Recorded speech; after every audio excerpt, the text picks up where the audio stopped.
नमस्कार विद्यार्थी मित्रांनो, चला तर आज आपण महाराष्ट्र औद्योगिक विकास महामंडळाचं 3 मार्च 2025 रोजी आलेलं जे सूचनापत्र आहे, सरळसेवा भरती 2021-19 संदर्भातलं आलेलं हे महत्त्वाचं अपडेट आहे. सरळसेवा भरती 2019 अंतर्गत महाराष्ट्र औद्योगिक विकास महामंडळामार्फत गट क आणि गट ड संवर्गातील 14 संवर्गातील परीक्षेकरता एकूण 17/7/2019 रोजी महामंडळाच्या संकेतस्थळावर जाहिरात प्रसिद्ध करण्यात आली होती. त्यानंतर शासन निर्णय जे आहे त्यानुसार 31 ऑक्टोबर 2022 नुसार व 17/7/2019 रोजी प्रसिद्ध केलेल्या जाहिरातीतील अटी 35 मधील तरतुदीनुसार शिपाई, मदतनीस व वाहन चालक या संवर्गाकरिताच्या परीक्षांची प्रक्रिया रद्द करण्यात आली होती. त्यानुसार जे आहे तर हे महाराष्ट्र औद्योगिक विकास महामंडळाच्या अग्निशामक विभागाने सरळसेवा भरती 2019 अंतर्गत चालक यंत्र चालक अग्निशामक विमोचन चालक अग्निशामक ॲटो इलेक्ट्रिशियन व मदतनीस अग्निशामक या संवर्गाकरिता मागवलेल्या अर्जांची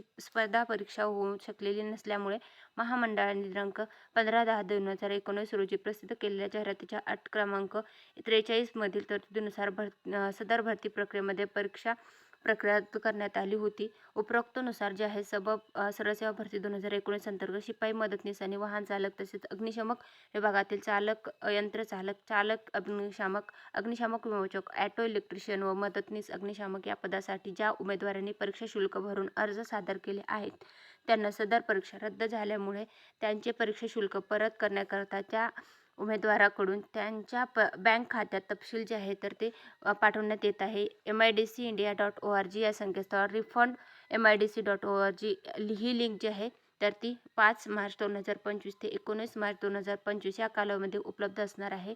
तरी ज्या विद्यार्थ्यांनी यावरील पदासाठी अर्ज केला होता MIDCमध्ये तर त्यांचे रिफंड जे आहे तर ते येण्यास सुरुवात होणार आहे 5 मार्च 2025 पासून. त्याच्या संदर्भातलं आलेलं हे महत्त्वाचं प्रसिद्धीपत्रक होतं. धन्यवाद.